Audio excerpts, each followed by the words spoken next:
Hare Krishna, Hare Krishna, Krishna Krishna, Hare Hare.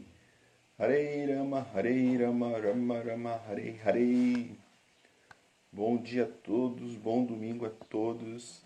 Meu nome é Harenath Das e todos os domingos fazemos a leitura, verso a verso, do livro de Chaitanya Charitamrita, esse que está aqui na figura. Quero agradecer o convite aí feito por Paravyama Dasa. Então vamos aqui cantar o mantra Panchatattva.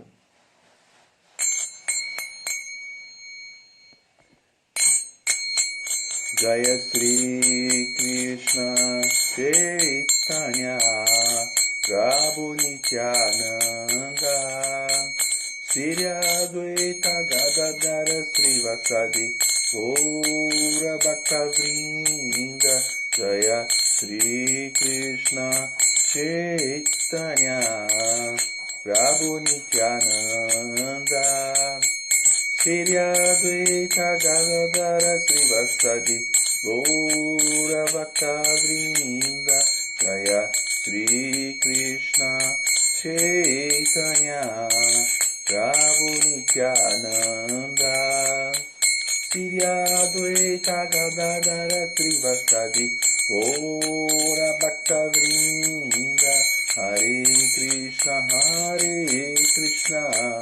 Krishna Krishna Hare Hare Hare Rama Rama Rama Hare Hare Hare Krishna Krishna Krishna Hare Hare Hare Rama Rama Rama Hare Hare. Então, reverência a todos. Reverência aí, Marcelo Magalhães, grande Vaishnava. Então, estamos aí lendo aqui o Adi Lila, capítulo 7. Hoje vamos ler o verso 11, 12 e 13 dessa obra fabulosa, a biografia de Chaitanya Mahaprabhu, seus associados pessoais, escrita por Srila Krishnadas Kaviraja e comentado por Abhay Charanaravinda Bhaktivedanta Swami Maharaj Srila Prabhupada. Antes de mais nada, quero oferecer minhas reverências ao meu amado mestre espiritual, Srila Bhaktisunda Govardhana Goswami Maharaj, aos meus amados mestres espirituais tutores, Abhay Charanaravinda Bhaktivedanta Swami Maharaj Srila Prabhupada, Srila Bhakti Raksasha Deva Goswami Maharaj. Om Agyana Timirandasya Gyanajana Shalakaya Chakshur Meritanjana Tasmai Shri Gurave Namaha. Peço minhas reverências também a todos os Vaishnavas. Vancha Kalpatarubhyasya Kripa Sindhu Bhaivatya Patitapa Vanibhyo Vaishnavibhyo Namo Namaha. Então, vamos começar logo. Aqui, o verso 11. Primeiro verso de hoje. Vamos ler aqui o Bengali. Krishna Madhurera Ekadibhuta Swabhava Apana Swadite Krishna Kare Bhaktabhava. Tradução palavra por palavra. Krishna Madhurera, a suprema potência de prazer de Krishna. Eka é única.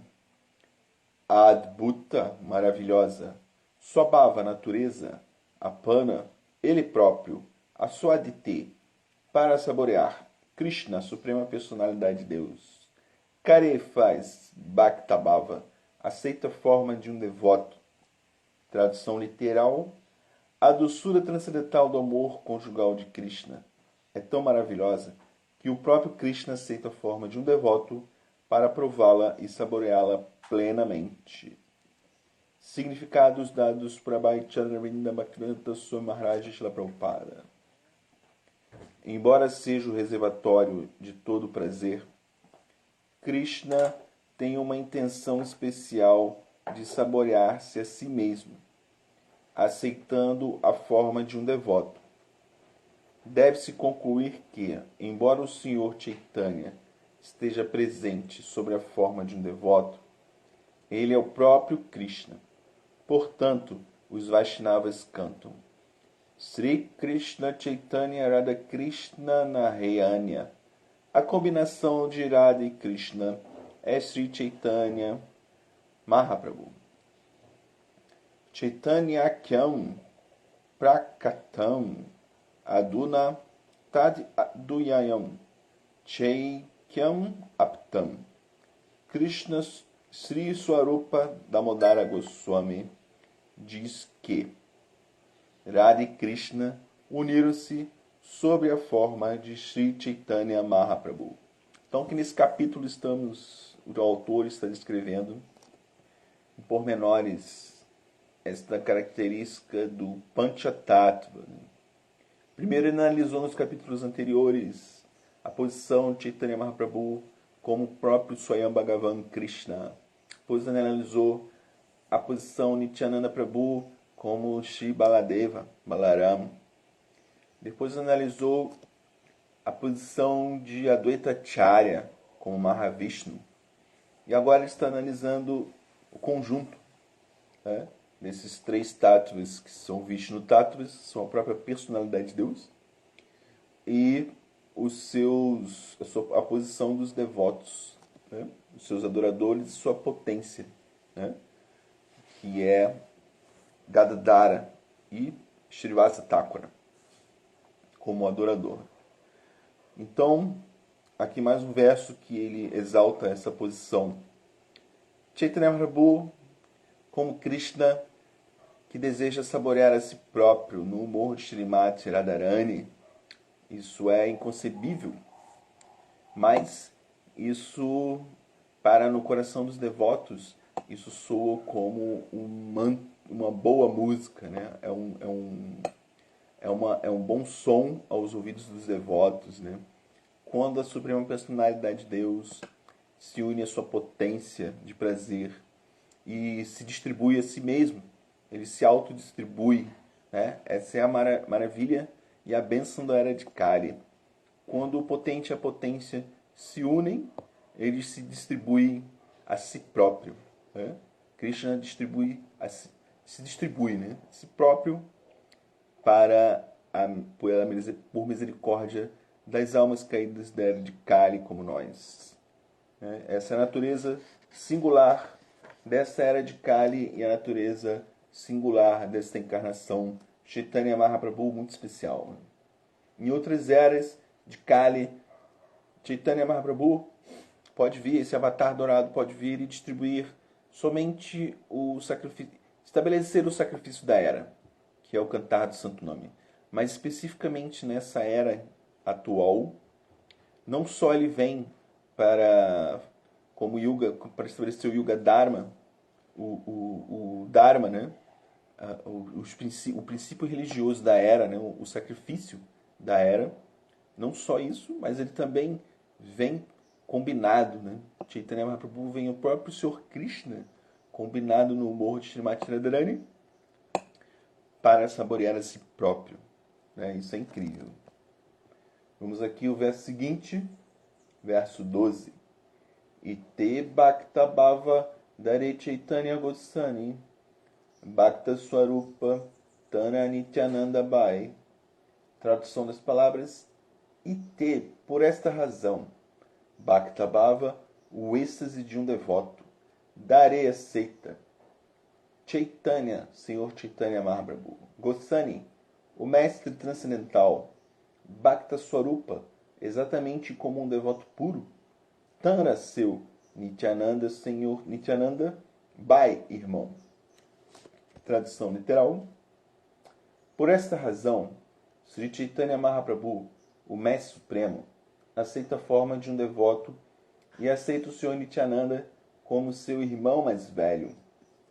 É curioso, né, essa passagem, porque, na verdade, Chaitanya Mahaprabhu, né, ele nasce da família de Jagannatha Mishra com Sati Devi, né, e ele tem um irmão, Vishwarupa, né, e Chaitanya nasceu como Vishwambara.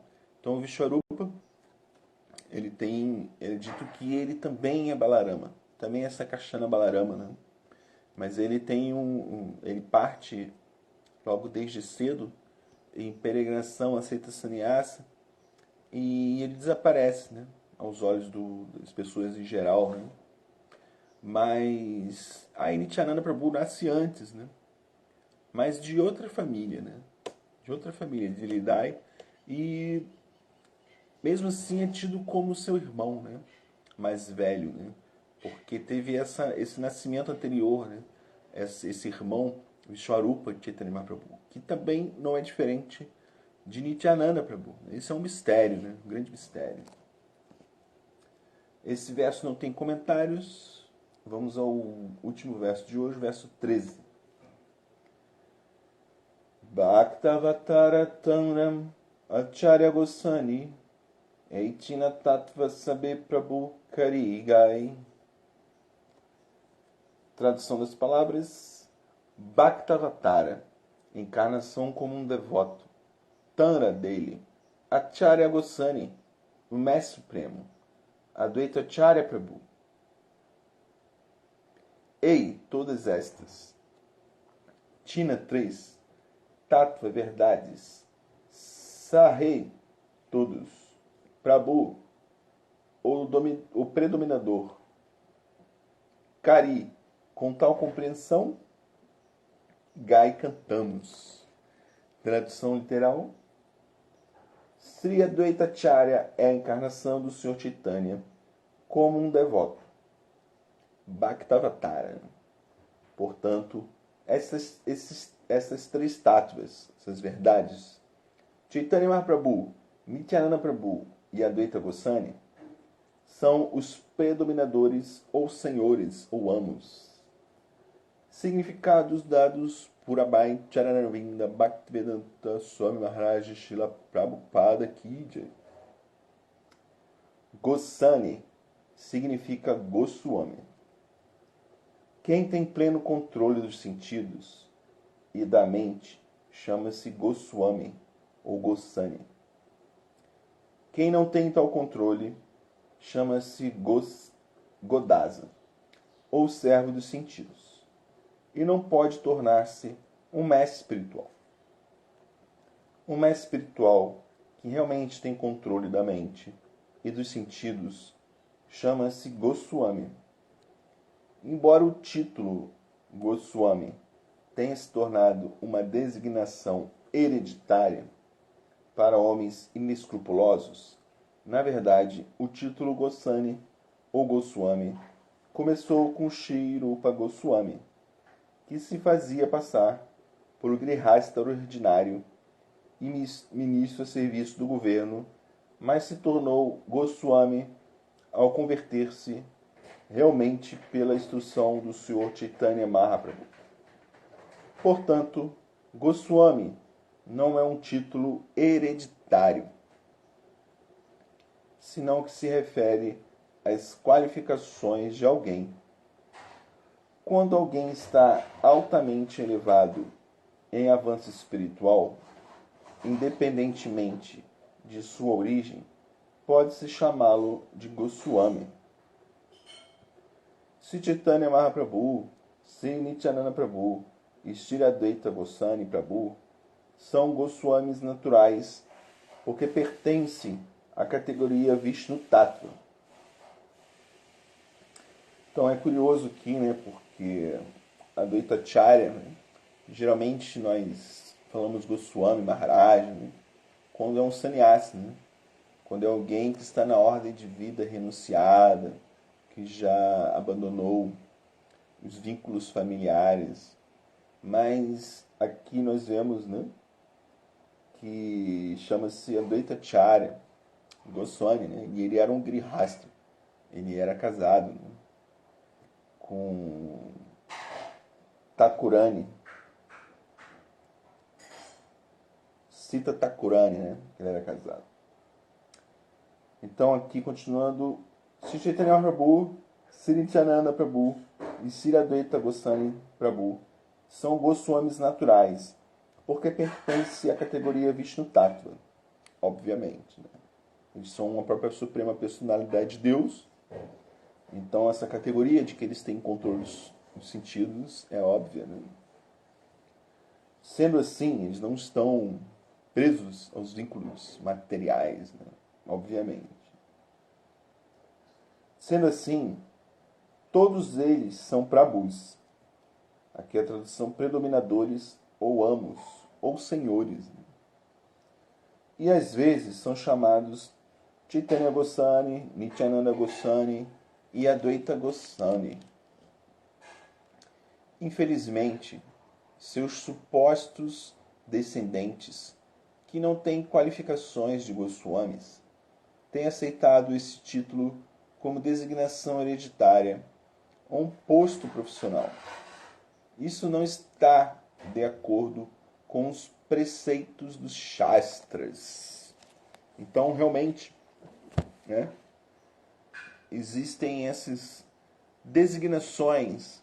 Então, é dito que quando alguém aceita assim, a posição nessa linha espiritual, né, a linha espiritual estabelecida desde Rupa Goswami, de Chaitanya Mahaprabhu, né, essa linha que nós chamamos, né, de Gaudiya Vaishnavas, né, ou esses Vaishnavas da linha de Chaitanya Mahaprabhu. Então, desde Rupa Goswami, aqui Srila Prabhupada diz que se estabeleceu este princípio de Goswami, né? Como alguém que tem controle sobre os sentidos, como alguém que é um mestre espiritual, né? Ao contrário que é dito aqui, né? Do Godasa, né? Que é servo dos sentidos, né? Aqui Goswami é tido aquele que tem controle sobre os sentidos, né? Sobre os impulsos da energia material. É um mestre espiritual qualificado para ter discípulos e libertar as pessoas, né? Promover o canto congregacional nesta era de Kali e dar a filosofia de Chaitanya Mahaprabhu às pessoas em geral.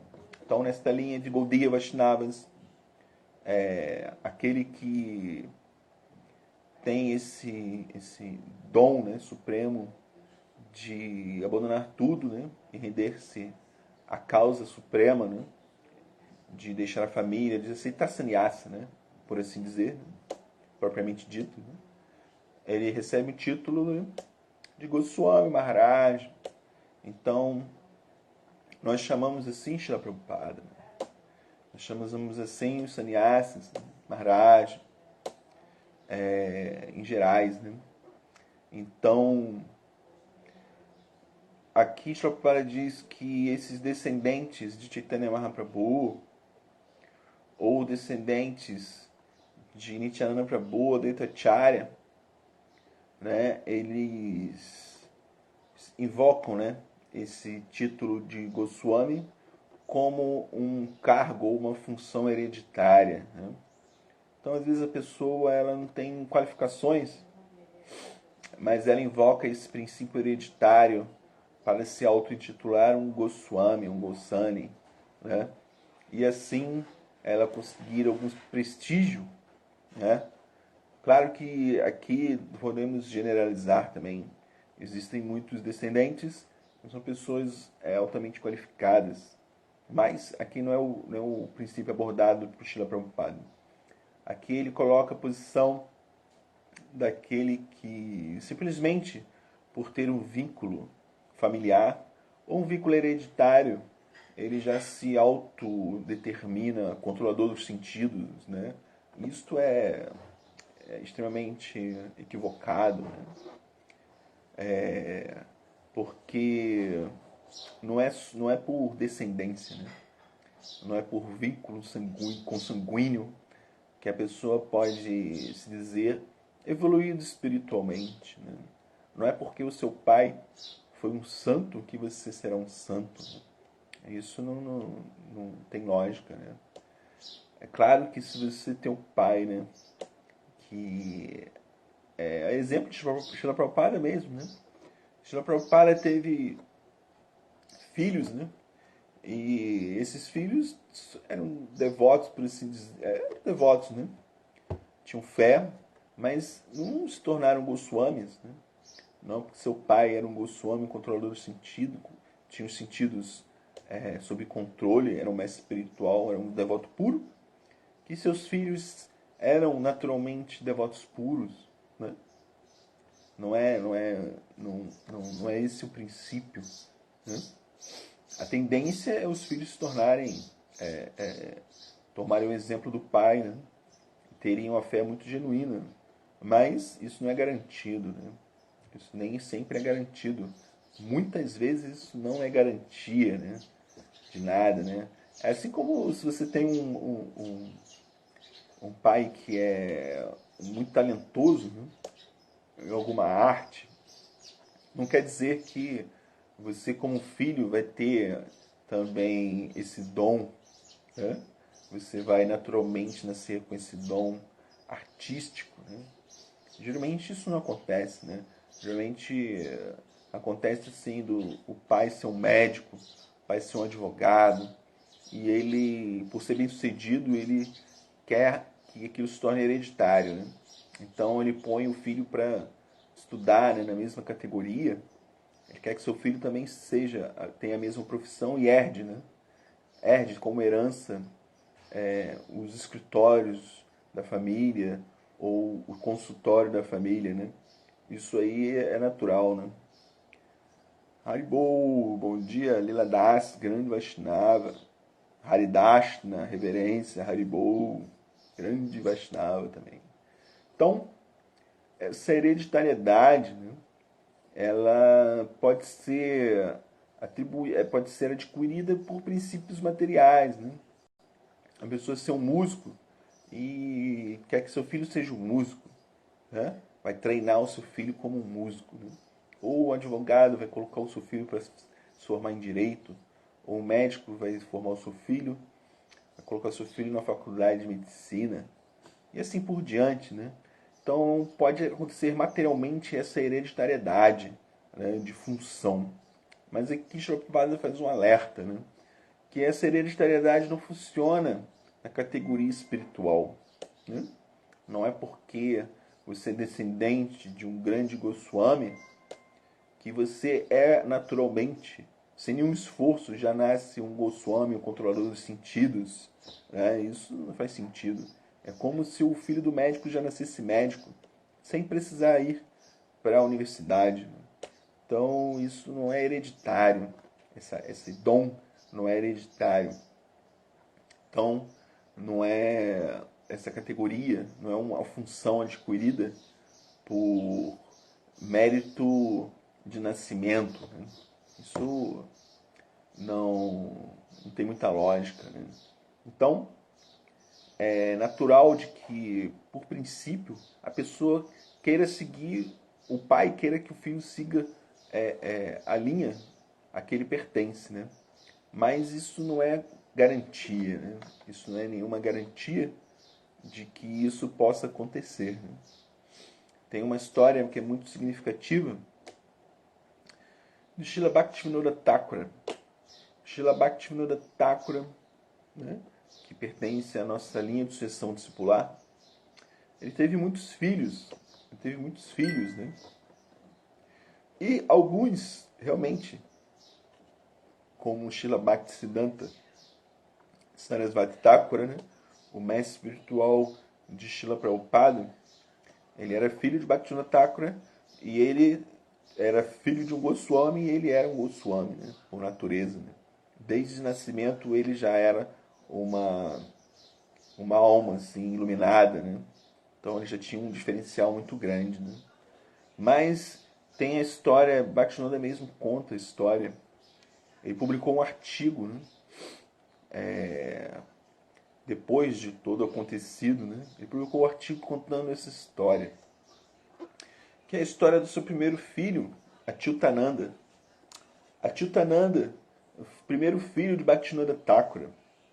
E Bhaktivinoda Thakura conta que esse seu filho, ele nunca teve nunca se sentiu atraído por bhajana. Ele nunca se sentiu atraído por adoração nunca se sentiu atraído pela vida espiritual. Então olha só que coisa interessante, né? Bhaktivinoda Thakur é um santo Vaishnava, né? Um grande santo Vaishnava, considerado o sétimo Goswami, né? Um devoto puro, um Goswami, né? Então, seu primeiro filho, ele não sentiu nenhuma atração pela vida espiritual, né? Até a mãe desse Atitananda faleceu, se não me engano, no parto. E Bhaktivinoda Thakur, ele casou-se rapidamente, se casou rapidamente, adquiriu se uniu a outra esposa, e essa outra esposa cuidou, né, desse Achyutananda, né? Então esse Achyutananda nunca sentiu atração pela vida espiritual, embora ele tenha um pai totalmente, né, um devoto puro, né? Em seu lar ele via toda aquela prática, aquele sadhana de Bhaktivinoda Thakur, mas ele não sentiu nenhuma atração por aquilo. E seu pai também não forçou muito isso, né? Porque a alma é assim, né? A natureza da alma. Não adianta você forçar uma posição, né? Acontece que esse Achyutananda, ele não tinha atração pela vida espiritual, né? Então ele se casou, ele teve uma profissão, ele se tornou adquiriu um cargo governamental, assim como seu pai. E ele teve esposa, teve filhos, 2 filhos, se não me engano.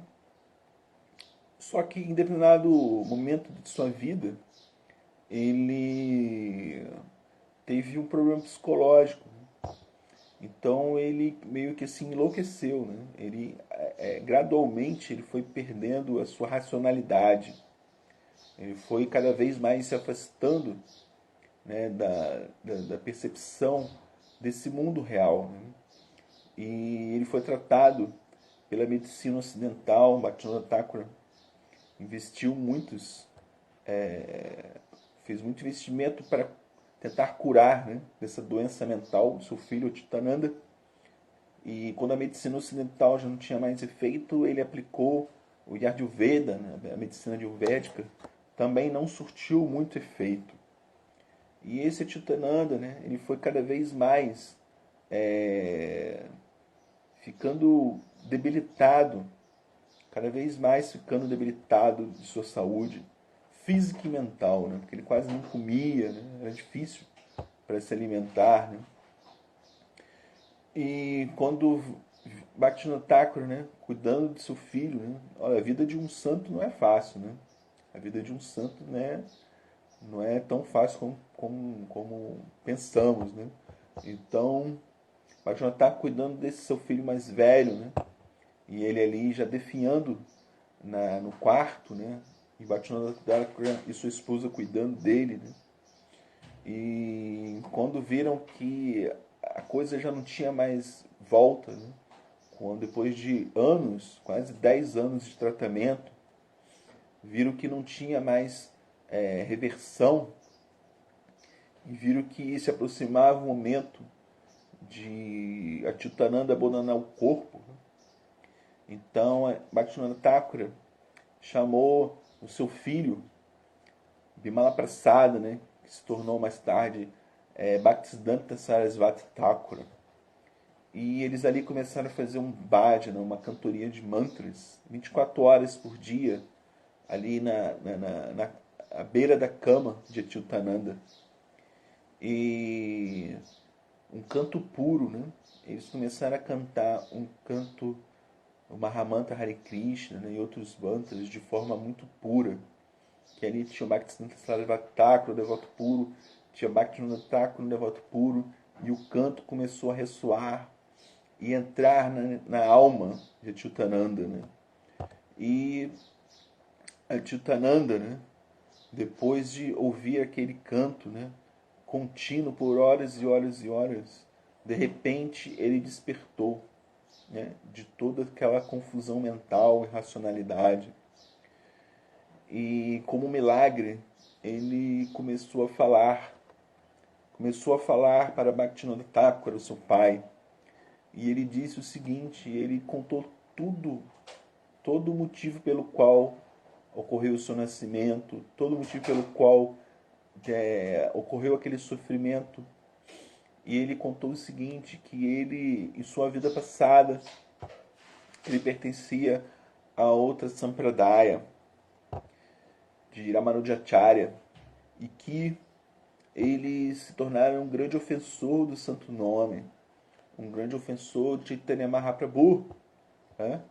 E que, por aquele motivo, ele nasceu, né, na casa de Bhaktivinoda Thakura, né, para poder ouvir o santo nome de forma pura, porque ele não queria ouvir, né? Ele não se interessava pela vida espiritual, porque em sua vida passada ele tinha sido um grande ofensor. Então ele foi forçosamente colocado naquela posição para poder ouvir o santo nome de forma pura. E depois de ouvir aquilo ali da boca de Bhaktivinoda Thakura, da boca de Bhaktisiddhanta Sarasvati Thakura, ele pôde abandonar o corpo e se livrar, né? Ele ouviu o santo nome para curar, né, a ofensa ao santo nome, né? Você tem que ouvir o santo nome da boca de um devoto puro, né?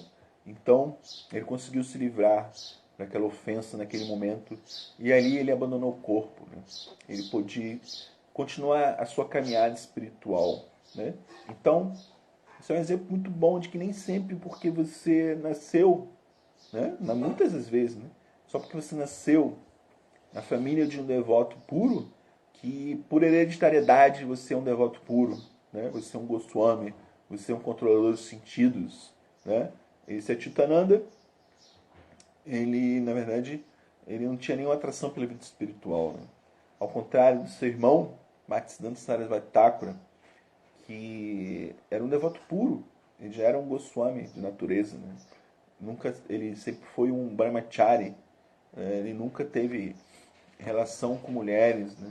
Mas isso também não quer dizer nada, porque o Bhaktivinoda Thakura no Goswami teve muitos filhos, né?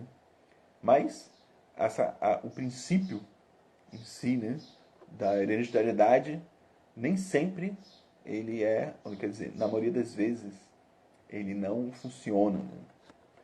Algumas vezes pode acontecer do filho de um devoto ser um grande devoto. Todos oramos por isso, né? Mas isso não acontece, né, na grande maioria das vezes, né? Somos almas espirituais, né, vagando por esse mundo como o filho de Shrivasa Thakura, né? Estamos aqui falando do Panchatattva, né? Tem um exemplo também do filho de Shrivasa Thakura. Quando havia o Kirtana na casa de Shrivasa Thakura, né, no quintal da casa de Shrivasa Thakura, Chaitanya Mahaprabhu ali cantava e dançava alegremente, né? Antes de receber sannyasa, né? Ali Nimai Pandita cantava alegremente, né? Até que determinado ponto do Kirtana, Chaitanya Mahaprabhu se sentiu muito incomodado e ele perguntava o que aconteceu, mas na verdade, dentro da casa, o filho de Shrivasa Thakura, Shrivasa Pandita, acabara de abandonar o corpo, né? Seu filho, uma criança, né, abandonar o corpo. A Chaitanya Mahaprabhu muito incomodado, e Shrivasa Thakura não queria atrapalhar o Kirtana, né? Mas Chaitanya Mahaprabhu insistiu, ele contou toda a verdade. Chaitanya Mahaprabhu invocou aquela alma para que ela voltasse ao corpo e contasse o que havia acontecido. E aquela alma voltou ao corpo do filho morto de Shrivasa Thakura e contou que, na verdade, ele passara, né, por muitas e muitas vidas, né, muitas e muitas vidas. E ele se perguntava: quem é meu pai, né? Quem é meu verdadeiro pai? Quem é minha verdadeira mãe, né? Porque já passei por muitas e muitas vidas, né? E é a verdadeira natureza desse mundo. Desse mundo somos almas errantes, né? Estamos vagando, né, por vários universos, vários planetas, várias residências, várias casas, várias famílias, né? E podemos ter assim, a bênção de nascer na casa de alguém que tenha que seja favorável à vida espiritual, né? E isso é uma bênção, né? Isso é um grande milagre, né? e devemos abraçar a oportunidade, né? Esse filho de Bhaktivinoda, né, Chitananda, como ele em sua vida passada ele tinha sido perdido a fé, né? Ele se tornou um ofensor, perdeu a fé no Santo Nome, perdeu a fé na vida espiritual, né? Por causa de suas ofensas, né? Então, mesmo nascendo na casa de um devoto puro, ele não sentiu atração por cantar o Santo Nome, não sentia atração pela vida espiritual, né? Então, como aqui Shri Prabhupada diz, né? Que muitos, né, por serem descendentes de grandes Vaishnavas, de grandes devotos, de grandes personalidades, eles, embora não tenham qualificação para serem Goswamis, eles se auto-intitulam, né, por hereditariedade, né? Então, na verdade, esse Achyutananda, mesmo sendo filho de um grande devoto puro, ele nem falsamente ele se identificou como devoto, né? Ele nem falsamente, né? Ele simplesmente não tinha atração. Simplesmente não tinha atração pela vida espiritual, né? E ficou assim, né? Até o final de sua vida, enlouqueceu, né? E teve que forçosamente ouvir o Santo Nome para se livrar de sua ofensa. Ouvir o Santo Nome da boca de Vajrayana Thakura, da boca de Bhaktisiddhanta Sarasvati Thakura, de forma pura, né? E ali ele se livrou de suas ofensas, de uma parada, ofensa contra o Santo Nome, né? Então temos que ficar também muito atentos, né? Para não queremos nos auto-intitularmos numa posição muito elevada e também não sermos, por causa disso, ofendermos a todo tipo cometemos todo tipo de ofensa baseados em algum tipo de loucura, né, de ego, né? Esses que se auto-intitulam Goswamis, né? É tudo falso ego, né? Tudo falso ego. É só uma fantasia que se veste, uma máscara que se coloca para se passar por pessoas santas que na verdade não têm realização espiritual, né? Não tem na verdade uma realização espiritual. É como a pessoa realmente, como foi dito anteriormente, né? Ah, eu sou filho de um médico, eu não preciso ir para a faculdade, eu não preciso ir para a universidade estudar, gastar tanto tempo estudando, né? Anos e anos estudando medicina. Meu pai já é um médico, eu já sou um médico, né, por natureza. Isso é totalmente errôneo, né? Raramente isso acontece em muitas áreas, né? Como tinha aquele exemplo, o Luiz Gonzaga, né? Aquele músico, cantor, né? Então ele teve um filho Gonzaguinha que era tão talentoso quanto ele, né? Mas isso é raríssimo, né? Nem o filho do artista ele pode até se tornar um músico, mas ele não tem o talento, né? É raro, é um dom, né? Um dom supremo, né? A música, né? A arte, as artes em si é um dom, né? Então não é porque você é filho de um artista que você é um artista. Não é porque você é filho de um músico que você é um músico. Né? Não é porque você é filho de um médico que você já nasce médico ou um advogado. Né? Então esse vínculo hereditário, né? Você pode herdar as mesmas características corpóreas. Né? Isso genética promove isso. Né? Eu tenho os olhos azuis dos meus pais. Né? Isso é uma característica genética. Mas o caráter, né? O vínculo espiritual, né? Isso vem de outras vidas, né? Não vem da vida atual, né? Você herda os vínculos genéticos, né? Mas os vínculos espirituais são de outras vidas, né? São de outras vidas, né? O sukriti, as atividades piedosas que você pratica em outras vidas, né? Vem para essa, né? E também o karma, né? Bidya karma, né? Essas sementes de karmas, elas vêm de outras vidas, né? Elas são criadas, né? E ficam vinculadas ao teu nascimento, vindos de outras vidas, né? Mas a vida espiritual, ela não tem a ver com o seu nascimento, a sua propensão genética, né? Então, Aqui Prabhupada faz um alerta, né, de que esses que se intitulam, né, Prabhus, né, esses que se intitulam Goswamis de casta, né, Goswamis hereditários, na verdade, eles não têm essa força, né, espiritual. Né, não tem, podemos ficar muito impressionados, né? Ele é descendente de Nityananda Prabhu, né? E podemos ficar muito impressionados com isso, mas Prabhupada fala que não é garantia. Isso não é garantia de que a pessoa é um Goswami de verdade. Não é garantia que ela é uma espiritual, não é garantia que ela é avançada espiritualmente, né? Então, na Índia é muito comum, né? As pessoas fazem, nasce já conhecendo que eles são muitos, né? Prabhupada mesmo, não me engano, mas ele dizia que a família muito distante era de um grande sábio. Eu acho. Tem essa história lá no Prabhupada Lilamrita, né?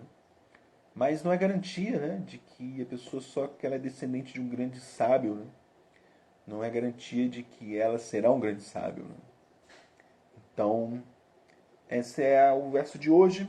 Vamos aqui reler esse verso principal. O verso 13. Shri Advaita Acharya é a encarnação do Senhor Chaitanya como um devoto. Portanto, essas três táttvas, essas três verdades, Chaitanya Mahaprabhu, Nityananda Prabhu e Advaita Goswami, são os predominadores ou senhores ou amos, são os prabhus, né, esses táttvas.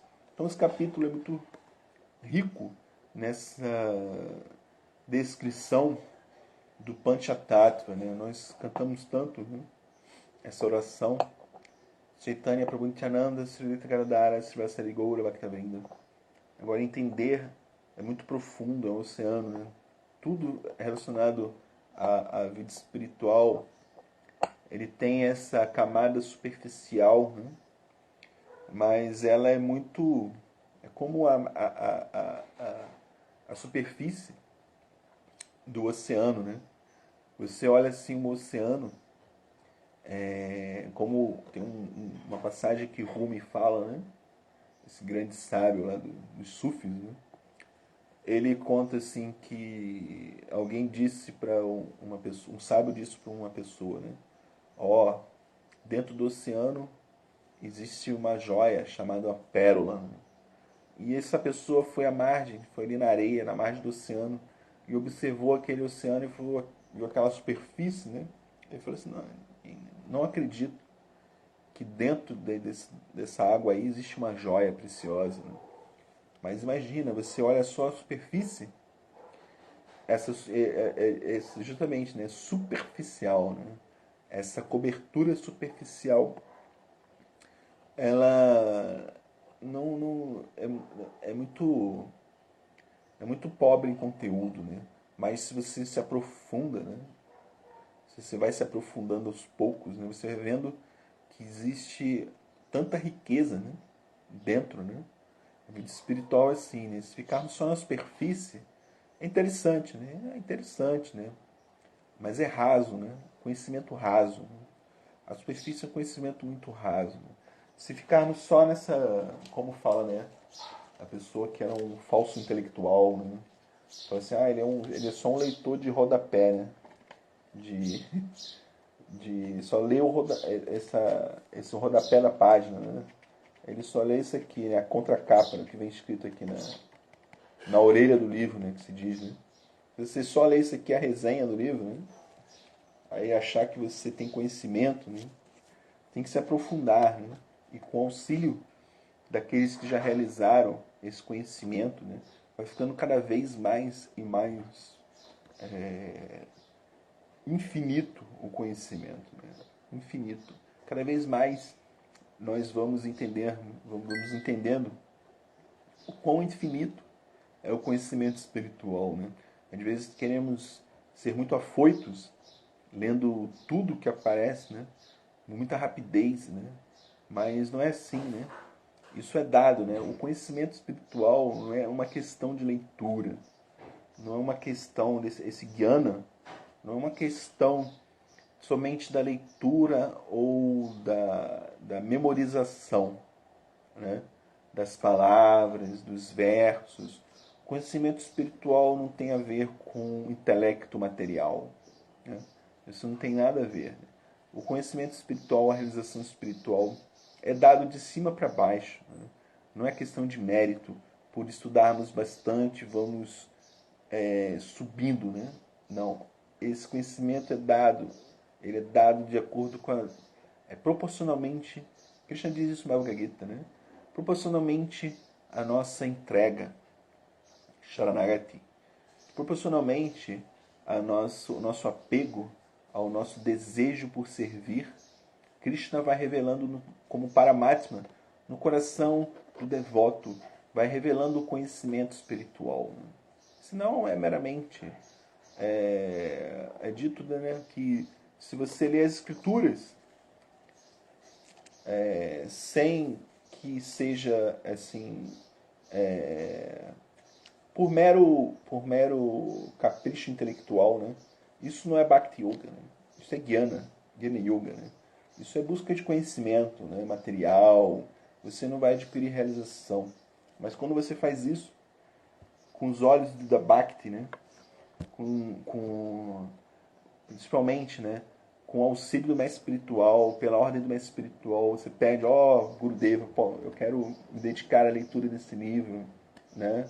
Então, lendo os comentários de Srila Prabhupada, né?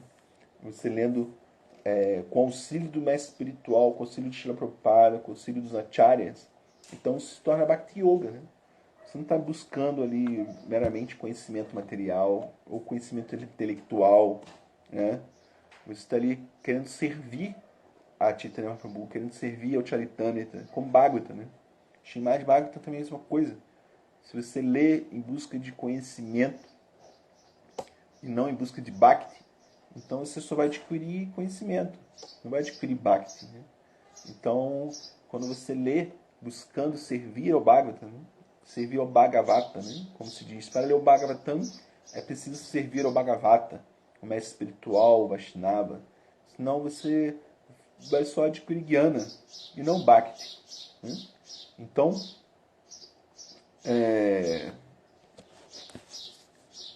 vamos ler aqui.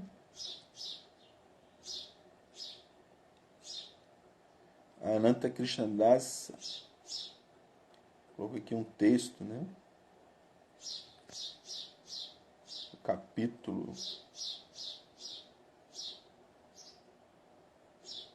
capítulo 1 do Adilila, né? Mestres espirituais. Há um comentário aqui, né? Então vamos aqui, Marcelo Magalhães pergunta: como saber se certos desejos materiais são do tipo que podem ser controlados para se elevar espiritualmente, ou se esses desejos precisam ser satisfeitos para não ser algo superado de forma artificial, que mais tarde poderá nos atormentar? Como saber se certos desejos materiais são do tipo que podem ser controlados para se elevar espiritualmente, ou se esses desejos precisam ser satisfeitos para não ser algo superado de forma artificial, que mais tarde poderá nos atormentar? Interessante essa pergunta, né? Essa é a grande questão, né?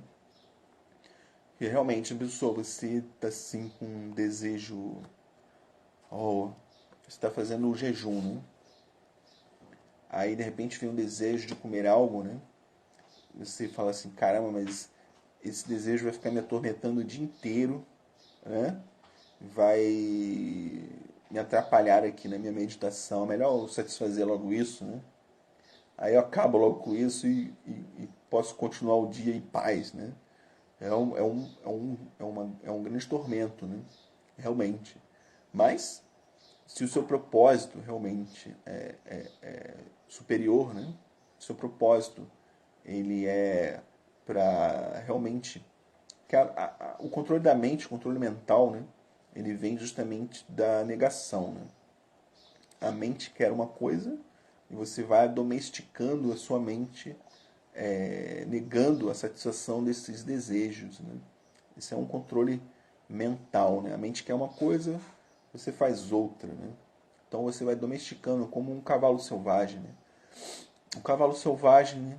Você vai ali inibindo, né? Restringindo seus movimentos, né? Para que ele seja domesticado, para que ele não tenha impulsos descontrolados e possa ferir alguém, né? Então, da mesma forma, a mente é assim, né?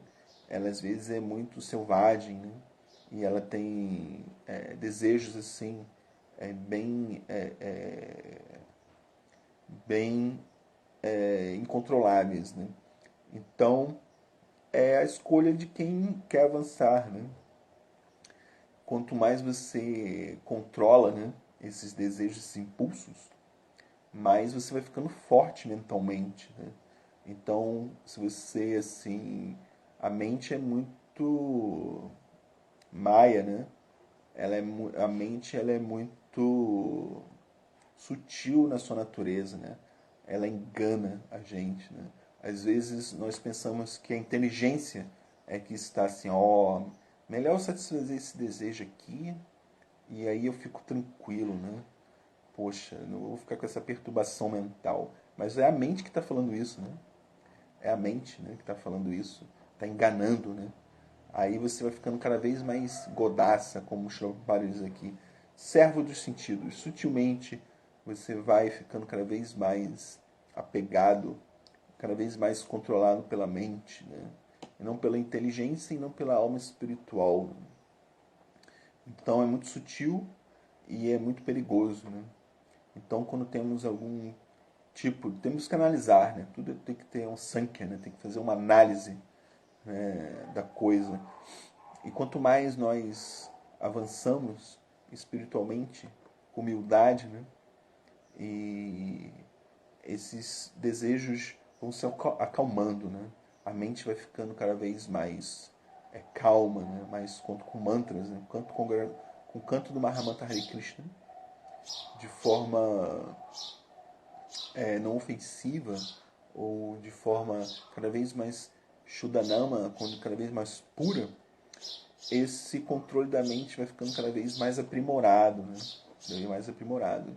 Mas aí é com nossa conta e risco, né? Nossa conta e risco. Se queremos satisfazer a mente ou queremos satisfazer a nossa alma. Essa aí que tá, né? Essa que é a grande escolha. Então, é recomendável não satisfazer a mente quando estamos para nos elevar espiritualmente.